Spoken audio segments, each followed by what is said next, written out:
The music pulsed through the floorboards, vibrating up through my worn stilettos and into my tired legs. The chandelier above cast fractured light across the sea of wealthy bodies swaying in designer fabrics. I didn't belong here, not in this glittering ballroom with its crystal stemware and perfume that cost more than my monthly rent. But I needed the money, and catering paid well for these charity galas.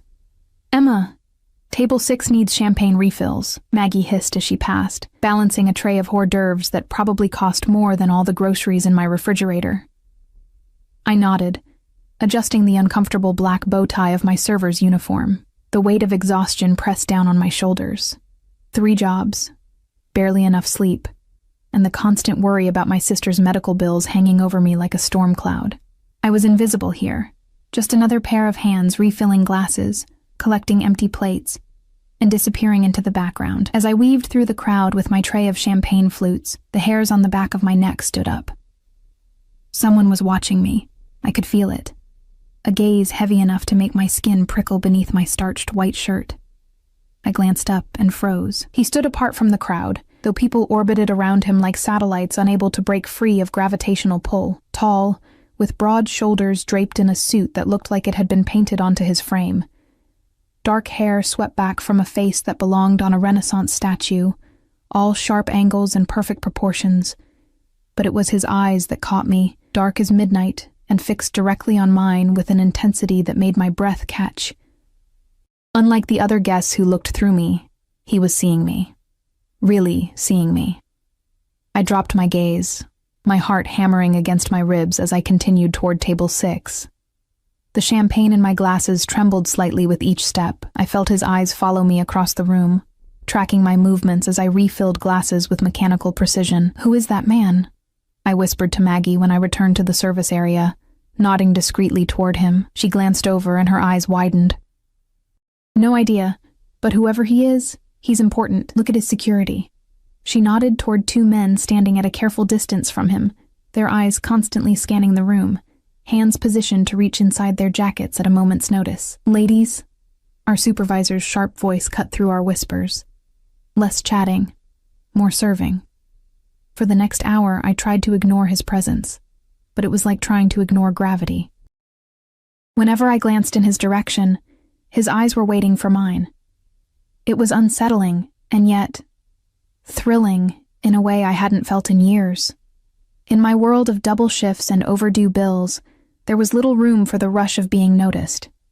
It was nearing midnight when the band switched from background music to something more vibrant. The dance floor filled as the alcohol loosened inhibitions and wallets. I was clearing glasses from an abandoned table when I felt him behind me. "You've been avoiding me," he said, his voice deep and smooth as aged whiskey. I turned, suddenly aware of how close he was. Close enough that I could smell his cologne, something earthy and expensive that made my head swim. "I'm working, sir," I replied, clinging to professionalism like a shield. He took the tray from my hands and set it on the table. "Dance with me," he said. It wasn't a question. "I can't. I'll lose my job." The protest sounded weak even to my own ears. His lips curved into the slightest smile. "No, you won't." I should have walked away, should have reclaimed my tray and disappeared into the service corridors. Instead, I let him lead me onto the dance floor, where his hand settled at the small of my back, warm and sure. "I don't even know your name," I said, as he guided me effortlessly through the other couples. "Alexei," he replied, his accent wrapping around the word in a way that sent shivers down my spine. "And yours?" "Emma," I breathed. "Emma," he repeated, as if tasting the word. "Why do you look so sad behind those pretty eyes, Emma?" The question caught me off guard. No one asked about the shadows under my eyes, or the worry lines etching themselves between my brows. I was background noise in other people's lives. "Life is complicated," I finally said. "Life is always complicated." His hand tightened slightly on mine, but for this moment, it doesn't have to be. As we moved across the floor, I noticed others watching us. The women looked at me with curious disdain. The men regarded Alexei with cautious deference. One of his security men spoke urgently into his sleeve, eyes fixed on us. Your bodyguard seems concerned, I noted, trying to lighten the strange intensity between us. Alexei's eyes darkened. They're paid to be concerned. Ignore them. The song ended, but he didn't release me. Instead, he leaned closer, his lips near my ear. You shouldn't have danced with me, Emma. I pulled back slightly to look at his face. Why not? Something dangerous flickered in his eyes. Because now I've seen you, and I don't let go of things that interest me. Before I could respond, one of his men approached and murmured something in a language I didn't recognize. Alexei's jaw tightened, but he nodded once. I have to go, he said. His eyes still locked on mine, but this isn't over. He released me and stepped back, leaving me suddenly cold in the middle of the crowded dance floor. I watched, frozen in place, as he moved through the crowd, people instinctively creating a path for him. At the exit, he paused and looked back at me, his gaze burning into mine for one last moment before he disappeared. I stood there, pulse racing, until Maggie appeared at my side and grabbed my arm. Are you insane? She hissed. Do you know who that was? I shook my head, still staring at the doorway where he'd vanished. That was Alexei Volkov, the Alexei Volkov. The name meant nothing to me. The Russian? The one who supposedly owns half of downtown but no one ever sees? Emma, there are rumors about what happens to people who cross him. Her voice dropped to barely above a whisper. They say he's connected, like seriously connected. A chill ran through me as the implications of her words sank in. Mafia. She was saying he was mafia. It was just a dance, I said weakly. Maggie's grip tightened. Nothing is just anything with men like him. Watch yourself. I nodded. But inside, I couldn't shake the feeling that something irreversible had just happened. Like I'd stepped off a cliff without realizing it. And now I was in free fall. The rest of the night passed in a blur. I kept expecting to see him return, kept feeling phantom eyes on my back. But he was gone. When my shift ended at 2 a.m., I changed back into my street clothes, jeans, and a worn sweater that felt like armor after the exposure of the dance floor. Need a ride? Maggie asked as we gathered our things. No, I'm good. The bus stop is just a block away. She frowned.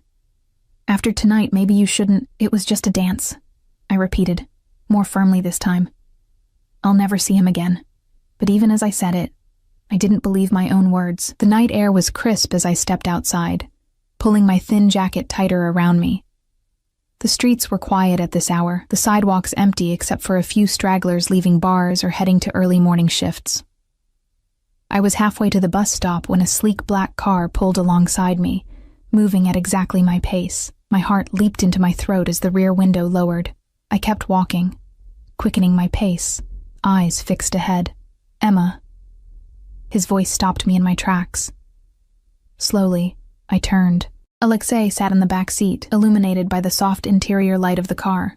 Behind him, I could make out the silhouette of a driver and another man in the front passenger seat.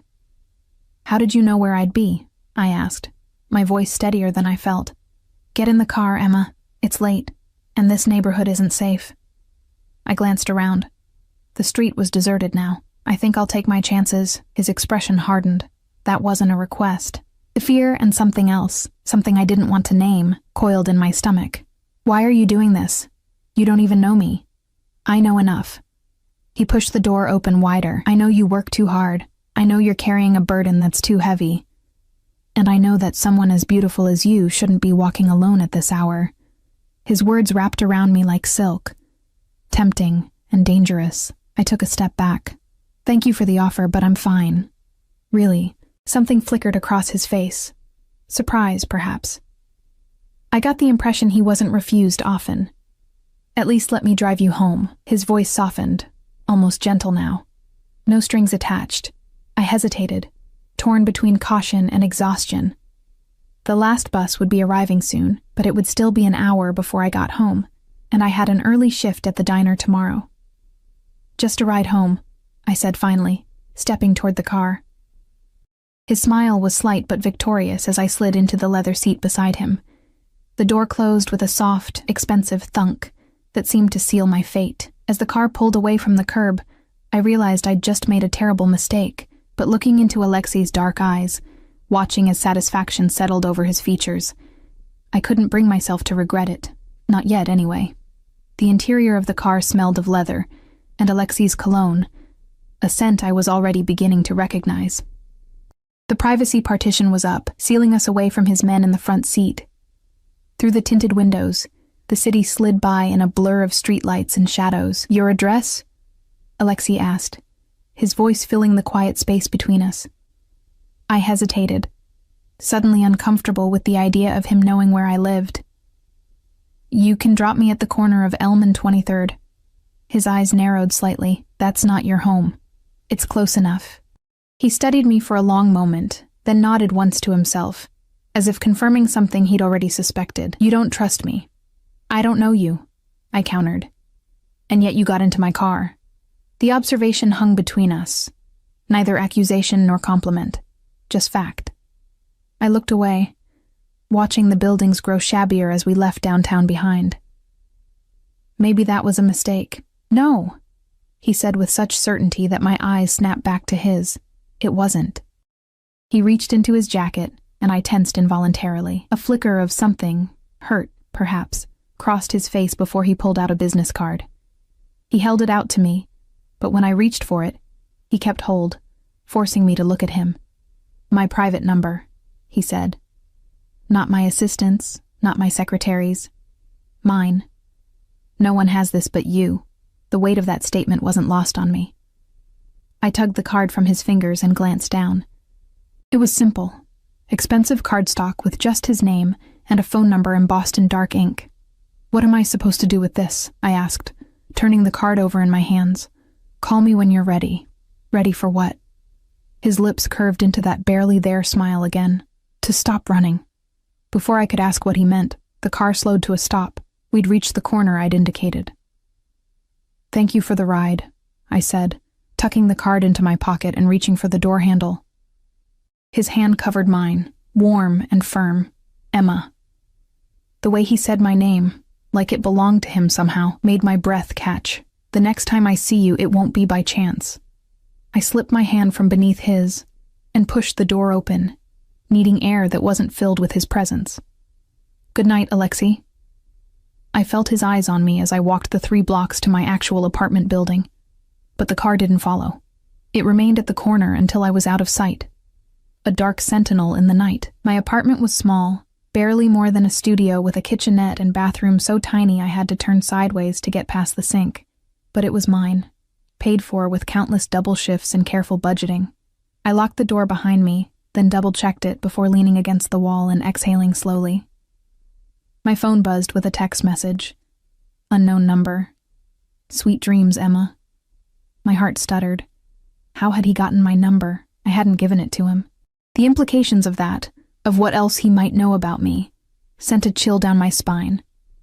I turned off my phone without replying, and tried to push the encounter from my mind as I prepared for bed, but sleep eluded me. Every time I closed my eyes, I saw his face, felt his hand at the small of my back, heard his voice murmuring in my ear.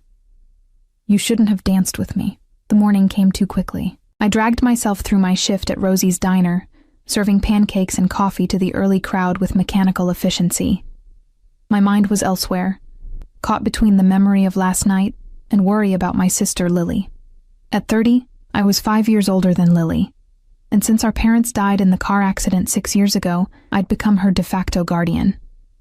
Her caretaker. The one who made sure her medical bills were paid, her prescriptions filled. The one who worked 3 jobs to keep a roof over our heads. Lily's lupus had been in remission when our parents died, but the stress of losing them had triggered a flare-up that never fully subsided. Now she spent most days too exhausted to leave her apartment, which was just down the hall from mine. I checked on her between shifts, brought her groceries, made sure she took her medication. It was exhausting, but what choice did I have? She was my sister. My responsibility. "Earth to Emma," Rosie said, snapping her fingers in front of my face. "Table 7's been waiting on their check for 10 minutes. "Sorry," I mumbled, hurrying to close out the table. By the time my shift ended at 2 p.m., my feet were screaming and my back ached from carrying heavy trays. I stopped at the pharmacy on my way home to pick up Lily's new prescription, wincing at the copay amount. Even with insurance, it was steep. I'd have to pick up an extra shift this week to cover it. When I reached Lily's apartment, I found her curled on the couch, pale and drawn. Her dark hair, so like my own, was pulled back in a messy bun, and the shadows under her eyes seemed deeper than they had been yesterday. "Bad day?" I asked, setting my bag down and moving to feel her forehead.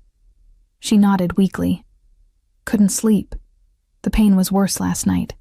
I frowned, concern and guilt twisting together in my chest. While I'd been dancing with a stranger, my sister had been suffering alone. "I got your new prescription," I said, taking the orange bottle from my bag. "Dr. Michaels thinks it might help with the inflammation." Lily took the bottle, examining the label. "How much was it?" "Don't worry about that." She looked up at me, her eyes, the same hazel as mine, filled with a familiar guilt.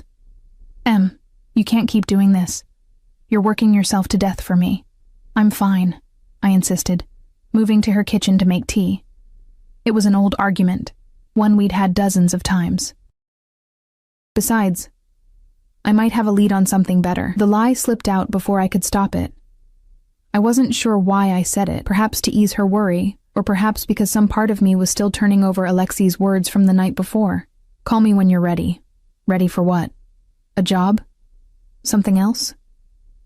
The uncertainty should have frightened me, but instead, I found myself fingering the business card in my pocket as I waited for the kettle to boil. "What kind of lead?" Lily asked, perking up slightly. "Just someone I met," I hedged, focusing on pouring the hot water into mugs. "It might not pan out. Don't get your hopes up." She studied my face as I handed her the tea. "There's something different about you today." I forced a laugh. "Yeah, exhaustion. Looks great on me, doesn't it?" "No, it's not that." Her head tilted slightly. "You met someone." "It's not like that," I said quickly. Too quickly. A small smile played at her lips, the first I'd seen in days. "Okay, sure. Who is he?" "No one. Just a guy at the gala last night. It doesn't matter." I busied myself straightening the magazines on her coffee table. "Have you eaten today?" She allowed the subject change, and I spent the next hour making her a simple dinner and catching up on her laundry.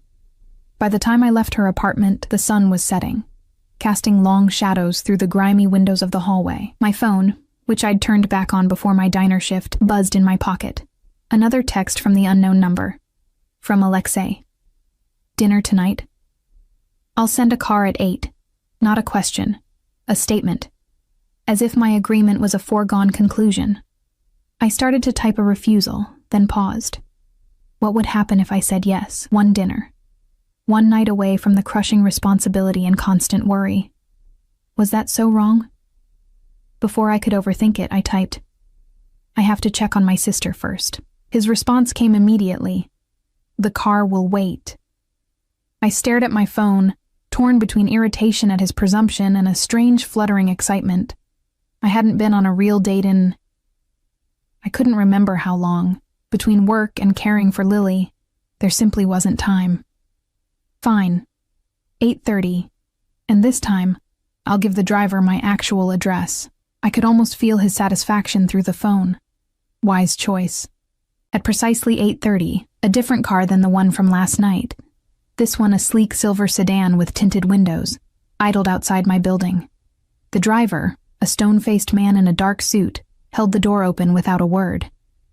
I'd spent the hour after checking on Lily ransacking my closet for something suitable. I'd settled on the only dress I owned that wasn't for work, a simple black wrap dress I'd bought years ago for a friend's wedding. It was nothing special, but it was clean and fit well enough. The car took me to a restaurant I'd passed many times but never entered, the kind of place where the menu had no prices and the waitstaff spoke in hushed tones. As the car pulled up to the entrance, my nerve nearly failed me. I didn't belong here, in this world of luxury and excess. But then the door opened, and Alexei was there, offering his hand. He'd changed from the tuxedo of last night into a charcoal suit that fit him perfectly, making his shoulders look even broader, his waist narrower. His dark hair was swept back from his forehead, emphasizing the sharp angles of his face. "You came," he said, and there was something like relief in his voice. I said I would. I placed my hand in his, letting him help me from the car. His eyes traveled over me, taking in the simple dress, the minimal makeup, the hair I'd attempted to style but had eventually just left loose around my shoulders. "You're beautiful." The compliment was straightforward, lacking the smooth artifice I would have expected. It caught me off guard, making me blush like a schoolgirl. "Thank you," I managed, suddenly self-conscious. "I don't really have clothes for places like this." His hand settled at the small of my back, guiding me toward the entrance. "You could wear rags and still outshine everyone in this restaurant." Inside, the maitre d' practically bowed when he saw Alexei, escorting us immediately to a secluded table in the back corner, positioned so Alexei could see the entire restaurant while his back was to the wall. One of his security men took up position at a discreet distance, his eyes constantly scanning the room. "Is that really necessary?" I asked, nodding toward the guard as Alexei held my chair. "Yes," he said simply, taking his own seat. His eyes met mine across the table, dark and serious. "There are people who would use any perceived weakness against me, including you." I blinked, startled by his bluntness. "Me? If someone wanted to hurt me, they might target those I care about." The implications of that statement hung between us. Those I care about. We'd known each other less than 24 hours. And yet, there was something in his gaze that suggested this wasn't casual for him. Nothing about Alexei Volkov seemed casual. "Is that why you're here with me?" I asked, a new wariness creeping into my voice. "Because I'm a potential weakness to exploit?" His lips curved in that barely there smile. "I'm here with you, Emma, because from the moment I saw you last night, I haven't been able to think of anything else." His words settled over me like a physical weight, both thrilling and terrifying. I reached for my water glass, needing something to do with my hands. "You don't even know me," I said, echoing my words from the night before. "I know more than you think." He leaned forward slightly. "Emma Rose Sullivan, 29. Born in this city but spent summers with your grandparents in Vermont until you were 16. Parents deceased. Car accident 6 years ago. Younger sister, Lily, with systemic lupus erythematosus, diagnosed at 19. You work at Rosie's Diner 5 mornings a week, the public library 3 evenings, and take catering jobs on weekends. You live in apartment 4B at 1123 Westfield Avenue, in a building with questionable electrical wiring and a landlord who hasn't fixed the broken security door in the lobby for 8 months. Each fact he recited felt like another link in a chain, tightening around me. My hand froze halfway to my mouth, the water glass trembling slightly. "How do you—" "You're drowning in medical bills and student loans. Your sister's, not yours. You dropped out of college to care for her," he continued as if I hadn't spoken. "You sleep an average of 5 hours a night, and you haven't bought yourself anything new in over a year." I set the glass down carefully, afraid I might drop it. "You've been investigating me." It wasn't a question. The knowledge that he'd been looking into my life, dissecting it, cataloging it, should have sent me running for the door. Instead, I felt a strange, unsettling mix of fear and fascination. "Of course I have." He said it as if it were the most natural thing in the world. "I don't enter into any relationship without knowing exactly who I'm dealing with." "Is that what this is? A relationship?" The waiter approached with menus, but Alexei waved him away with a murmured instruction I couldn't catch. The man nodded deferentially and retreated. "That depends on you," Alexei said once we were alone again. "What I'm offering isn't casual, Emma. I don't do casual." "What exactly are you offering?" His eyes held mine, unwavering. "Solutions, security, an end to your constant struggle." I stiffened. "I'm not looking for a sugar daddy." Something dangerous flashed in his eyes. "That's not what I'm offering. I'm not interested in buying you, Emma. I'm interested in having you. There's a difference." The distinction sent a shiver down my spine, not entirely unpleasant. And what would I have to do in return? Be mine. The simplicity of the statement belied its weight. Exclusively. Completely. The waiter returned with 2 glasses of champagne I didn't remember ordering. I reached for mine immediately, taking a sip to steady myself. The bubbles burst on my tongue, crisp and expensive. You're asking a lot from someone you just met, I said finally. I'm offering more.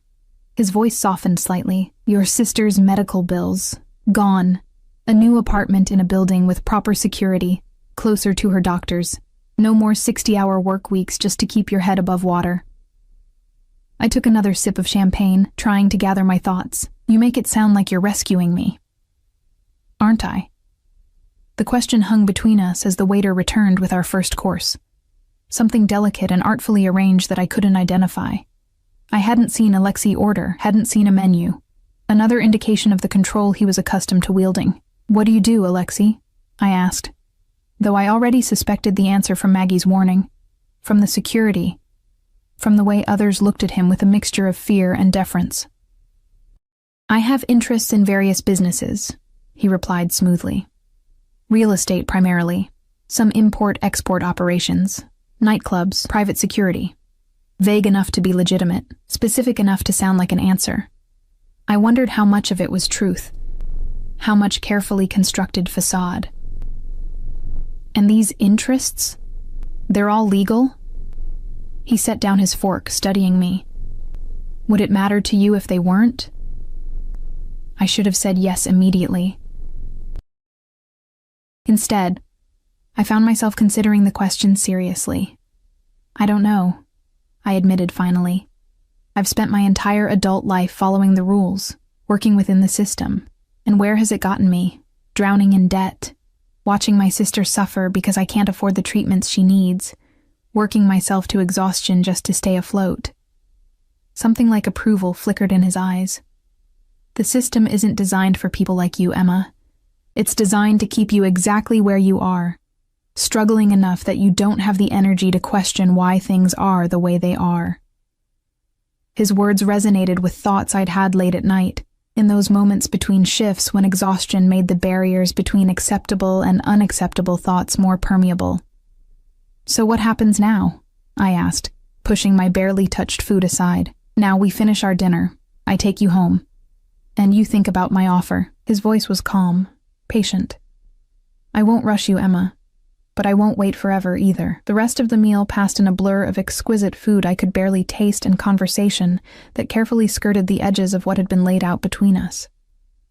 Alexei asked about Lily, about my work, about the books I read in the stolen moments between responsibilities. He listened with an intensity that made me feel seen in a way I hadn't in years. By the time the dessert plates were cleared away, I was no closer to a decision than I had been when we sat down. Part of me, the practical, responsible part that had kept Lily and me afloat for 6 years, screamed that this was dangerous, that men like Alexei didn't offer salvation without exacting a steep price. But another part, a part I'd kept buried beneath duty and exhaustion, whispered that maybe, just maybe, it was time to stop struggling alone. Outside, the same car waited at the curb. Alexei's hand at the small of my back guided me toward it, a warm, steady pressure that I was becoming accustomed to. His security men flanked us, eyes constantly scanning the street. Where to? He asked as we settled into the back seat. Home, I said, then hesitated. I should check on Lily first. He nodded once and gave the driver my sister's address. As the car pulled away from the curb, he took my hand, his thumb tracing small circles on my palm. Thank you for tonight, I said, watching the city lights blur past the window. For what? Dinner? For making me feel... I searched for the right word. Important. Seen. His fingers tightened around mine. You are important, Emma. Whether you're with me or not doesn't change that. The car pulled up to Lily's building, and I reached for the door handle. I won't be long. I'll wait. Lily was awake when I let myself in with my spare key. She was curled on the couch in the same position I'd left her in earlier, but her color was better, her eyes brighter. Well, look at you, she said, taking in my dress. Hot date? I hesitated, then nodded, sort of. Her eyebrows rose. The mysterious guy from last night? Yeah. I moved to sit beside her on the couch. How are you feeling? Better. The new meds seem to be helping a little. She studied my face. You're different tonight. Different how? I don't know. Lighter somehow. She leaned forward, her eyes narrowing. Is that champagne I smell? Where did he take you? Just dinner. I tried to sound casual. Nothing special. Liar. But she was smiling. Tell me everything. For a moment, I was tempted to unload it all. Alexei's offer, his investigation into our lives, the sense that I was standing on the edge of something that would change everything. But the worry lines around Lily's eyes stopped me. She carried enough guilt about my sacrifices without adding this to it. There's not much to tell, I said instead. He's intense, wealthy, definitely used to getting what he wants. And what does he want? Me, I thought, completely, exclusively. I'm not sure yet, I lied. She reached out to squeeze my hand. Just be careful, Em. You always put everyone else first. For once, maybe think about what you want. What did I want? The question followed me back down to the waiting car, to where Alexei sat with patient stillness, his dark eyes finding mine as soon as I opened the door. She's okay, he asked as I slid into the seat beside him. Better today, I confirmed. The new medication seems to be helping. He nodded. Good. The drive to my apartment was silent, but not uncomfortably so. When we arrived, Alexei dismissed the driver with a few quiet words in what I now recognized as Russian, then turned to me. I'd like to see where you live, he said. I hesitated. My apartment was tiny, shabby. Nothing like the world he inhabited, but the thought of inviting him in, of extending this night just a little longer, was too tempting to resist. Okay, I said finally. Inside, my apartment looked even smaller with Alexei's presence filling it. He moved through the space with careful steps, taking in the mismatched furniture, the stacks of library books, the single window with its view of the brick wall of the neighboring building. It's not much, I said, suddenly self-conscious. But the rent is affordable, and it's close to Lily. He stopped in front of the refrigerator, where I'd taped up a handful of photos. Lily and me at the beach before she got sick. Our parents on their 20th anniversary. My college graduation, before I'd had to drop out. Your parents? He asked, touching the edge of the photo lightly. I nodded, moving to stand beside him. They died coming home from their anniversary dinner. Drunk driver ran a red light.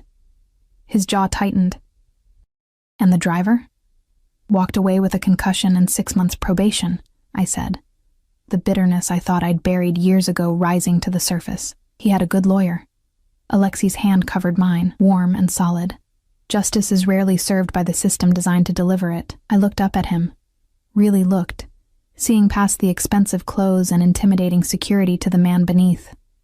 There was a hardness there, yes, but also something else. An understanding of loss, perhaps. Of injustice. What happened to you? I asked softly. To make you who you are? Something flickered in his eyes. Surprise, maybe, that I'd cut so quickly to a question most would be afraid to ask. A story for another time, he said, his thumb brushing across my knuckles. If you decide there will be another time. The moment stretched between us, taut with possibility. I was acutely aware of how close he was, of the heat radiating from his body, of the subtle scent of his cologne. I should go, he said finally, though he made no move to release my hand. You need time to think about what I've offered. And if I say no? The question slipped out before I could stop it. His eyes darkened. Then I walk away. I won't force you, Emma, but understand this. If you say yes, there's no going back. I don't share what's mine, and I don't let go easily. The possessiveness in his voice should have frightened me. Instead, it sent a shiver of anticipation down my spine. And if I say yes, what happens then? Then you'll never have to worry about money again. Your sister will have the best care available, and you'll be mine. His free hand came up to cup my cheek, his touch surprisingly gentle for a man who radiated such contained power. In every way. My breath caught in my throat as his thumb brushed across my lower lip. I need time, I whispered. Take it. he said, his voice low. But not too much. I'm not a patient man, Emma. Then he was gone, leaving me standing in the middle of my shabby apartment, with my lips tingling from his touch, and his offer echoing in my mind. Be mine. Exclusively. Completely. I moved to the window, watching as he emerged onto the street below. One of his security men materialized from the shadows, speaking urgently into his ear. Alexei nodded once, his expression hardening. He looked up, his eyes finding my window unerringly, as if he could sense me watching. For a moment, our gazes locked across the distance. Then he slid into the waiting car and was gone. I pressed my forehead against the cool glass, my mind racing with possibilities, with fears, with wants I'd denied myself for too long. For once, maybe think about what you want. Lily's words came back to me as I turned from the window. What did I want? Security? Safety? To be free from the constant grind of barely getting by? Or did I want him? The question followed me into dreams filled with dark eyes and whispered promises of belonging. Morning came too soon, sunlight filtering through my thin curtains and pulling me from restless dreams. I reached for my phone, half expecting to see a message from Alexei, but the screen was empty. No texts, no missed calls. Just the usual notification reminding me to take Lily's prescription refill to the pharmacy. Reality crashed back, washing away the lingering sensations of last night. I had a shift at the diner in an hour, followed by a late afternoon at the library. No time to dwell on dark eyes and impossible offers. I went through my morning routine mechanically. Shower, dress, coffee from the cheap machine that made everything taste vaguely burnt. As I locked my apartment door, I found myself glancing toward the street, half expecting to see a sleek black car waiting. There was nothing but the usual morning traffic and a neighbor walking her dog. The diner was busy, the morning rush of commuters grabbing coffee and breakfast sandwiches keeping me moving at a frantic pace. It was almost noon before I had a moment to breathe, to let my mind wander back to last night. Earth to Emma, Rosie said, snapping her fingers in front of my face for the second time in as many days. You're 1,000,000 miles away again. I forced a smile. Sorry, didn't sleep well. She raised an eyebrow, her weathered face creasing with concern. You pushing yourself too hard again? You know I can cut back your hours if— No, I said quickly. Too quickly. I couldn't afford to lose a single shift. I'm fine, really. Just distracted. She didn't look convinced. Well, while you were in La La Land, Table 9's been trying to get your attention. I turned toward Table 9, an apology already forming on my lips, and froze. Alexei sat alone in the booth, his dark suit and perfectly combed hair making him look wildly out of place among the diner's formica tables and vinyl booths. His security was nowhere to be seen, but I had no doubt they were close by. You know him? Rosie asked, noting my reaction. Sort of, I managed. I'll handle it. I approached the table, my heart hammering against my ribs. This is a surprise. Alexei looked up, his dark eyes capturing mine. Is it? I told you the next time I saw you wouldn't be by chance. I meant the location, I clarified, gesturing vaguely at the diner with its lunch crowd of blue-collar workers and office assistants. This doesn't seem like your usual scene. The corner of his mouth quirked up. I wanted to see you in your world. Why? To understand what I'm asking you to leave behind. The directness of his answer caught me off guard. Before I could respond, he continued.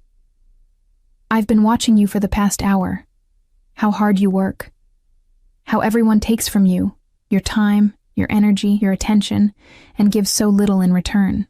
His eyes narrowed slightly. The man at the counter who complained about his eggs being too cold, even though the fault was his for spending 10 minutes on his phone before eating them. The woman who snapped her fingers at you when her coffee cup was empty, as if you were a dog to be summoned.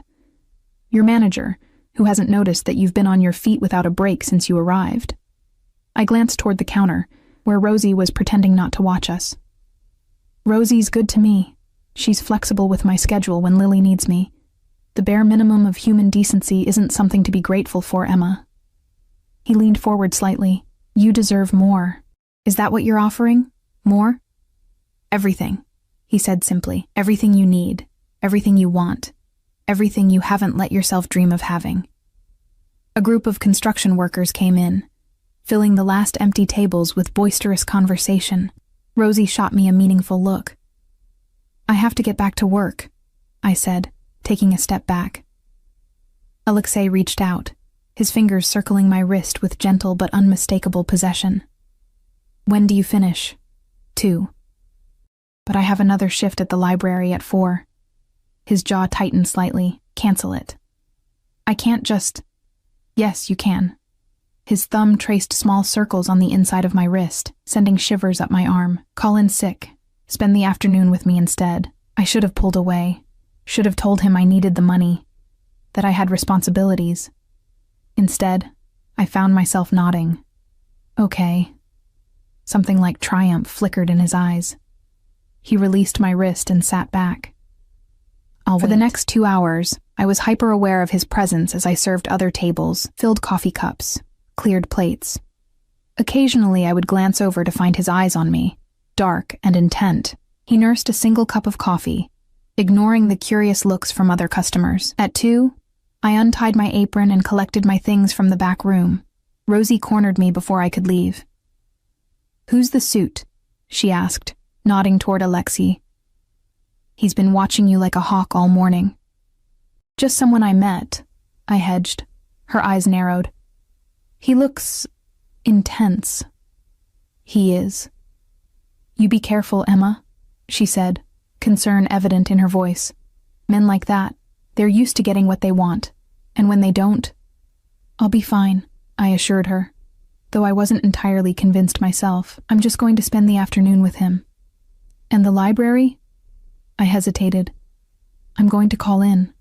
She raised an eyebrow but didn't comment. "Well, have fun. And remember, you've got nothing to prove to anybody, least of all some rich guy in a fancy suit." I nodded, though her words rang hollow in my ears. The truth was, I had everything to prove, to Lily, to myself, to the world that seemed determined to keep me struggling just to survive. Alexei stood when I emerged from the back, a gesture of old-world courtesy that seemed strangely fitting despite the shabby surroundings. Outside, a different car than the ones from before, this one a gleaming black SUV with tinted windows, waited at the curb. One of his security men held the door open. "Where are we going?" I asked as we settled into the back seat. "To see a specialist," Alexei replied cryptically. "A specialist?" "For your sister." I stiffened. I didn't agree to anything yet. His expression remained impassive. "This isn't conditional, Emma. Whether you accept my offer or not, I want Lily to have proper care." The car wound through the city, eventually pulling up to a sleek medical building in the most expensive part of downtown. Inside, we were escorted immediately past the reception desk to a private elevator that required a key card to operate. "What is this place?" I asked as the elevator ascended silently. "The Volkov Medical Center," Alexei replied. "My family's foundation funds research into autoimmune diseases, among other things." The doors opened onto a reception area that looked more like the lobby of a luxury hotel than a doctor's office. A woman in a tailored suit greeted us with a deferential nod. "Mr. Volkov, Dr. Lin is waiting for you." Dr. Lin turned out to be a petite, sharp-eyed woman with a no-nonsense demeanor that put me immediately at ease. She listened intently as I described Lily's condition, her treatments, the progression of her disease over the years. "I'd like to examine her, of course, Doctor," Lin said when I finished. "But from what you've described, I believe we could significantly improve her quality of life with a more aggressive treatment approach." "Her insurance won't cover most experimental treatments," I said, the familiar weight of frustration settling in my chest. Dr. Lin glanced at Alexei, then back to me. "That won't be an issue.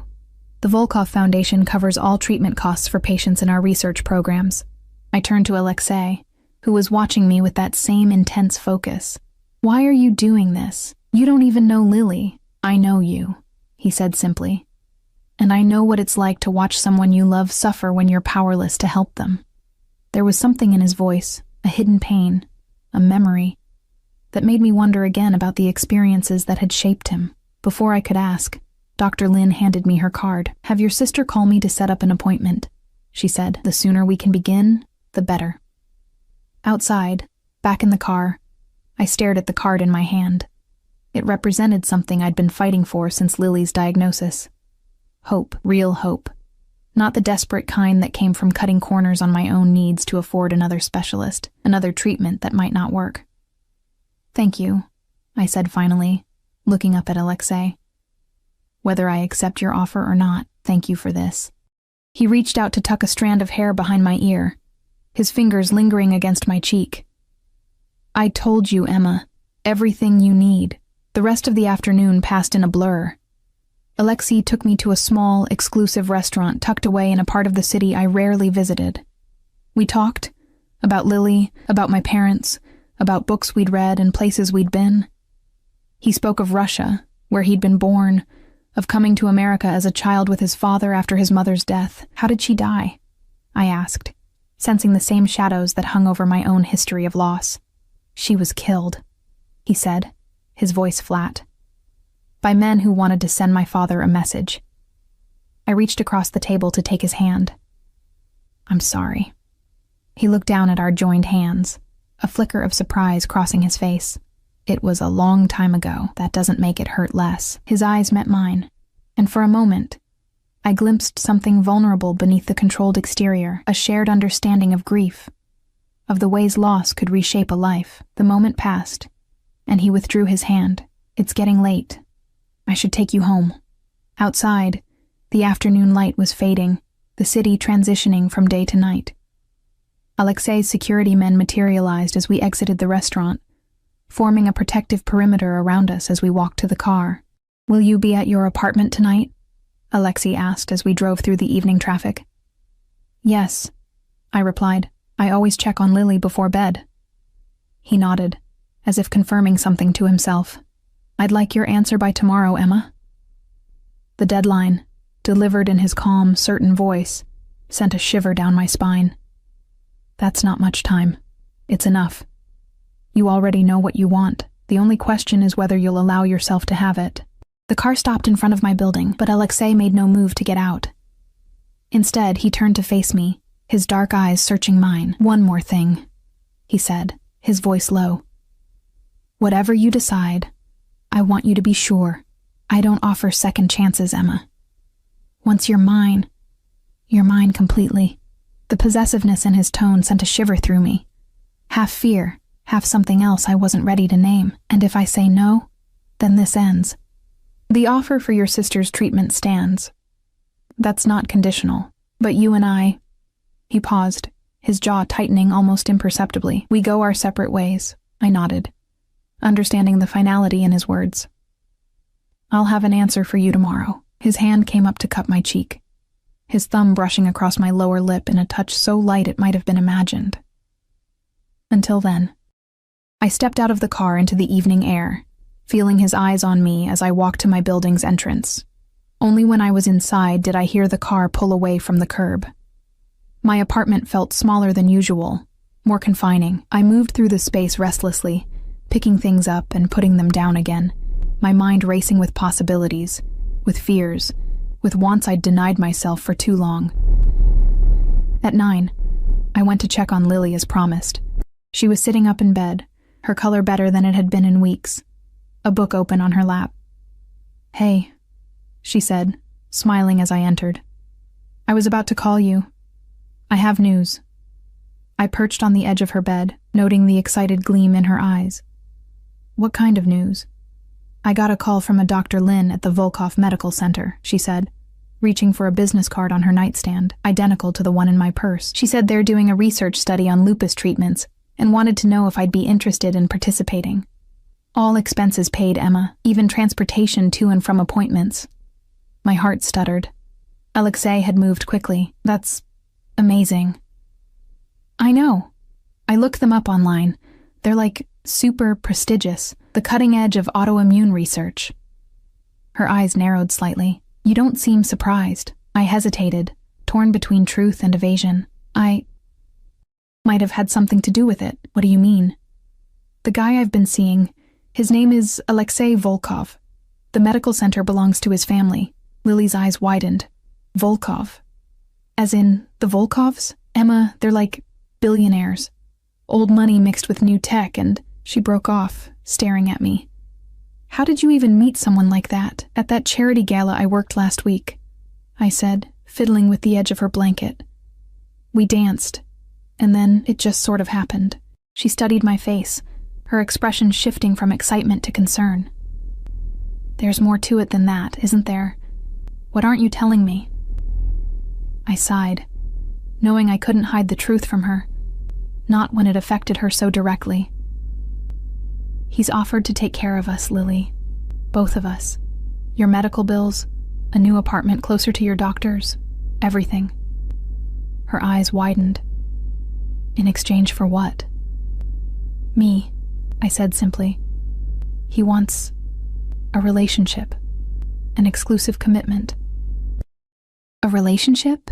She repeated, skepticism clear in her voice. Men like that don't just offer to solve all your problems because they want to date you. What does he really want? I thought about Alexei's words. Be mine, exclusively, completely. I think he wants to own me, I admitted. Not literally, but he's very possessive, controlling. That sounds... Lily trailed off, clearly searching for the right word. Dangerous. Maybe, I agreed, but also liberating in a way. To not have to make every decision, carry every burden alone.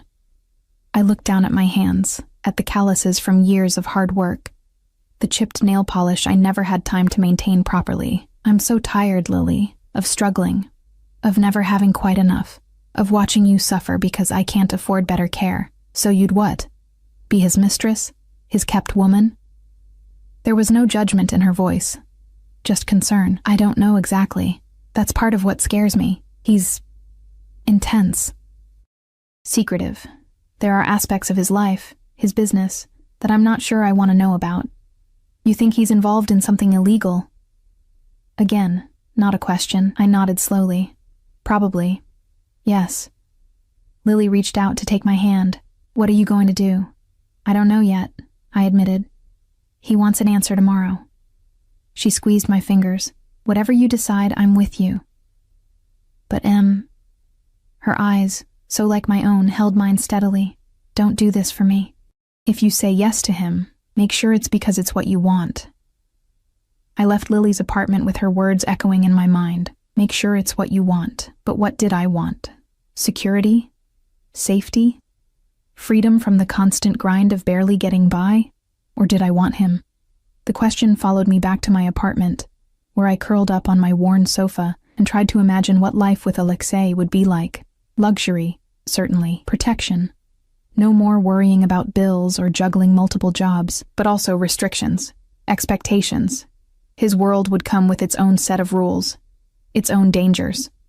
My phone buzzed with a text. Alexei, open your door. My heart leapt into my throat. I moved to the door on unsteady legs, peering through the peephole. Alexei stood in the hallway, alone for once, without his ever-present security detail. He was still in the same suit from earlier, though his tie was loosened slightly, the only concession to the late hour. I opened the door, suddenly conscious of my worn sweatpants and faded t-shirt. I thought you were giving me until tomorrow. I am. His eyes moved over me, taking in the casual clothes with the same intensity he'd regarded me in the black dress, but I realized there was something else you needed to know before making your decision. He stepped forward, and I instinctively moved back, allowing him into my small apartment. He closed the door behind him, then turned to face me. What did I need to know? I asked, my voice steadier than I felt. In answer, he closed the distance between us in 2 long strides. His hand came up to cup the back of my neck, firm but gentle, as he lowered his mouth to mine. The kiss was not gentle. It was claiming, possessive, a physical manifestation of what he'd been telling me all along. Be mine. Exclusively. Completely. I should have pushed him away, should have maintained the distance I needed to make a rational decision. Instead, I found myself responding with a hunger that shocked me, my hands fisting in the expensive fabric of his shirt, pulling him closer. His arm wrapped around my waist, lifting me slightly as he deepened the kiss. I could feel the controlled power in him, the restraint that kept his strength in check, even as his mouth demanded a surrender. I was frighteningly eager to give. When he finally broke the kiss, we were both breathing hard. His forehead rested against mine, his eyes closed as if he was gathering himself. "That," he said, his voice rough, "is what you needed to know." I swallowed, trying to find my voice. "What?" "That this isn't just about convenience or arrangement." His eyes opened, dark and intent on mine. "I want you, Emma. Not just your obedience or your companionship. You."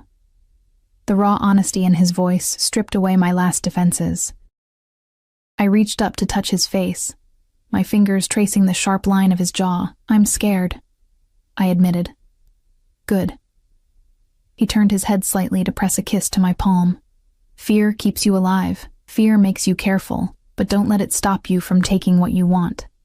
"What if I don't know what I want?" His lips curved in that barely there smile. "You know. You've known since the moment we danced." And he was right. Beneath the fear, beneath the practical considerations and the moral qualms, there had been a recognition, a sense that whatever this was between us, it was inevitable. "Stay with me tonight," I whispered, surprising myself with the boldness of the request. Something flashed in his eyes. Desire. Triumph. Possession. "Are you sure?"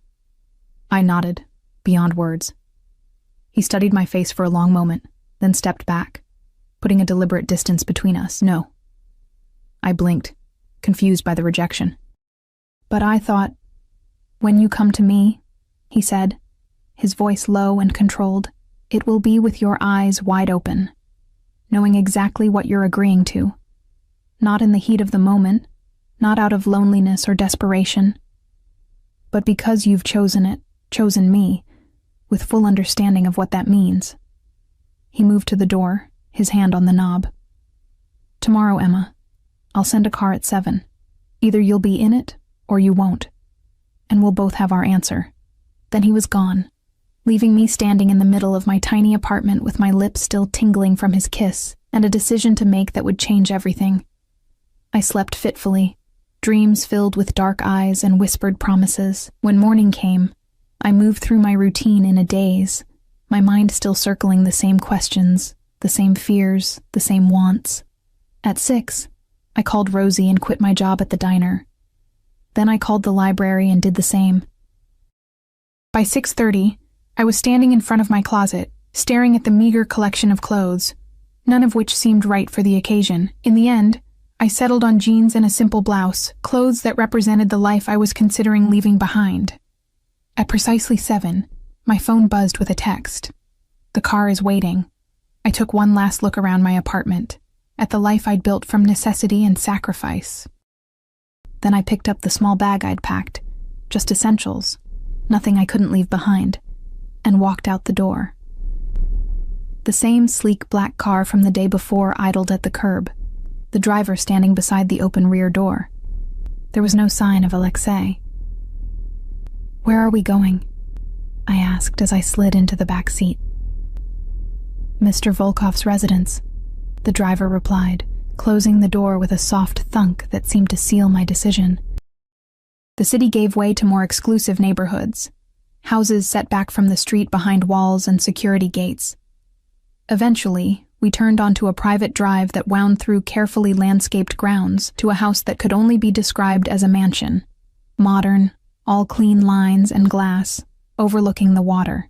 The driver led me inside, through a soaring entryway and into a living room with floor-to-ceiling windows that framed a spectacular view of the bay.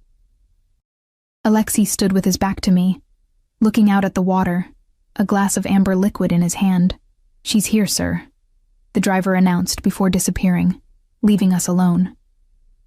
Alexei turned slowly, his dark eyes taking in my presence, my simple clothes, the small bag I still clutched in my hand. Something passed over his face. Relief, perhaps, or triumph, before his features settled back into their usual controlled mask. "You came," he said, setting his glass aside and moving toward me. "I came," I confirmed, my voice steadier than I expected. He stopped a few feet away, studying me with that intense focus I was beginning to recognize. "Are you sure, Emma?"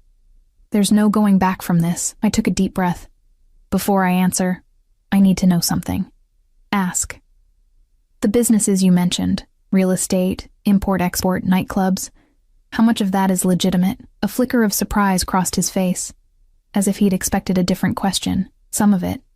Not all. Are you... Mafia? The word felt strange in my mouth, too melodramatic for the man standing before me, and yet somehow fitting. That's an oversimplification, he said, his tone measured. But yes, I'm involved in what you would call organized crime. My father built an empire in Russia. When he brought me to America after my mother's death, he established a new branch of that empire here. When he died, I inherited it all. Have you killed people? The question slipped out before I could stop it. His eyes never left mine. Yes. I swallowed hard. Recently? Not personally. Not for some time. He took a step closer. I have people for that now. The frank admission should have sent me running for the door. Instead, I found myself nodding slowly, processing the information. If I say yes to you, would I be expected to participate in any of that? No, he said firmly. That part of my life would remain separate from you. Your only responsibility would be to me. And what exactly would that mean? Being yours. He closed the remaining distance between us, his hand coming up to cup my cheek. It means you live here, with me. It means you don't work, not at diners or libraries or anywhere else. Your job becomes taking care of yourself, and occasionally accompanying me to social functions. It means you answer to me, not to the world. And Lily? She'll have the best medical care available. A comfortable apartment nearby where you can visit whenever you want. Her bills, her medications, everything taken care of. It sounded too good to be true, and in my experience, things that sounded that way usually were. What's the catch? His thumb brushed across my cheekbone. Exclusivity, loyalty, obedience in certain matters, primarily those concerning your safety. I have enemies, Emma. Being with me will put you in their sights. Hence the security. He nodded. They'll be with you whenever you leave the house.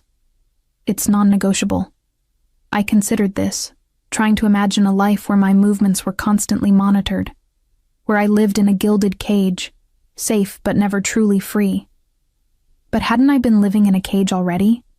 One built of necessity and obligation, with bars just as confining?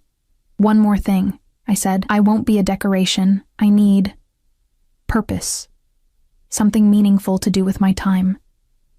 A smile, a real one this time, not the slight curve of lips I'd seen before, transformed his face. I wouldn't expect anything less from you. The Volkov Foundation can always use intelligent, compassionate people to help manage its charitable initiatives. If that interests you. It did. Tremendously. The thought of using Alexei's resources to help others like Lily, others who were struggling against a system that seemed designed to keep them down, was deeply appealing. So, he said, his hand sliding from my cheek to the back of my neck in that possessive gesture I was beginning to recognize. What's your answer, Emma? I looked up into his dark eyes, seeing the controlled power, the dangerous edge, but also something else, a loneliness that matched my own, a need that went beyond the physical. Yes, I said simply. I'm yours. The word had barely left my lips before his mouth claimed mine in a kiss that was both possession and promise. His arms wrapped around me, lifting me slightly, pressing me against the hard line of his body as if he could absorb me into himself. When he finally broke the kiss, his eyes were darker than I'd ever seen them, pupils dilated with desire. You won't regret this, he said, his voice rough. I'll give you everything, Emma, everything you need, everything you want. I just want you, I admitted, the truth of it surprising me. The rest, it's just circumstance. Something flashed in his eyes, surprise, wonder, a vulnerability I hadn't expected to see. His hand came up to cup my face again, his touch gentler than before. You continue to surprise me, he murmured. Most people want what I can give them. My power, my protection, my money. You're the first person since my father died who seems to want just me. The confession made my heart ache for him. How lonely it must be, to never know if you were wanted for yourself or for what you could provide. I reached up to cover his hand with mine. I won't lie and say your resources aren't part of the appeal, I said honestly. I need help. For Lily. For myself, but that's not all this is. Not for me. He nodded, accepting the complexity of my motivations without judgment. Come, he said, taking my hand and leading me deeper into the house. Let me show you your new home. The tour was brief, just enough to orient me to the sprawling mansion with its understated luxury and state-of-the-art security. The staff, a housekeeper, a cook, a groundskeeper, greeted me with polite deference that suggested they'd been briefed on my arrival. Alexi's security team maintained a discreet distance, but I was acutely aware of their presence, of the way their eyes constantly scanned for threats. We ended in the master suite, a spacious room with the same floor-to-ceiling windows as the living room, framing the same spectacular view. The bed was massive, dominating the space, dressed in crisp white linens that looked impossibly inviting after my restless night. Alexei watched me take it all in, his eyes tracking my reactions. This will be our room, he said, the possessive pronoun sending a shiver down my spine. Unless you'd prefer your own space, at least initially. The consideration surprised me. No, I said, meeting his gaze steadily. I made my decision. I'm not going to start by putting distance between us. Approval flickered in his eyes. He moved toward me, his intent clear in the predatory grace of his steps. I stood my ground, heart racing but resolve firm, as he reached for me. His kiss was different this time, still possessive, but with a patience that hadn't been there before. His hands moved over me with deliberate care, learning the contours of my body through the barrier of my clothes. Are you sure? He murmured against my lips. We have time. We have all the time in the world now. In answer, I reached for the buttons of his shirt, my fingers steadier than I expected, as I undid them one by one, revealing the tanned skin and defined muscle beneath. A scar curved along his ribs. Old, silvered with age, but substantial. I traced it gently with my fingertip. Knife, he explained briefly. A long time ago. I leaned forward to press my lips to the mark, a gesture of acceptance that made his breath catch. His hands tightened on my waist, then moved to the hem of my blouse, drawing it up and over my head in one smooth motion. What followed was a slow, deliberate claiming, his hands and mouth mapping every inch of me as if committing me to memory. When he finally moved over me, his weight supported on powerful arms, his eyes locked with mine. Say it again, he demanded, his voice rough with need. Tell me you're mine. I'm yours, I whispered, the words no longer frightening but liberating. Completely. His control fractured then, desire overriding restraint as he claimed me in the most primal way possible. It was possession, yes, but also connection, a joining that felt like coming home to a place I hadn't known existed. Afterward, as we lay tangled in the sheets, my head on his chest, and his fingers tracing idle patterns on my back, I felt a sense of peace that had eluded me for years. The constant worry, the grinding anxiety of never having enough, had receded, replaced by a different kind of tension. The awareness that I now belonged to a man whose world operated by rules I was only beginning to understand. What are you thinking? Alexei asked, his voice rumbling beneath my ear. That I've jumped into the deep end without knowing how to swim, I admitted. His chest shook with silent laughter. Then it's fortunate that I'm an excellent swimmer. I propped myself up on an elbow to look at him, studying the sharp planes of his face, the dark eyes that watched me with such intensity. What happens now? Now, he said, brushing a strand of hair from my face. We begin. I'll have your things brought from your apartment. Anything you want to keep. The rest we'll replace. Tomorrow, we'll visit your sister, make arrangements for her treatment, and then... His hand slid possessively down my spine. Then we'll see what kind of life we can build together. A life where I belong to you, I said, testing the words, the concept. A life where we belong to each other, he corrected, surprising me again. I may be possessive, Emma, but don't mistake that for ownership. What I want from you can't be taken, only given.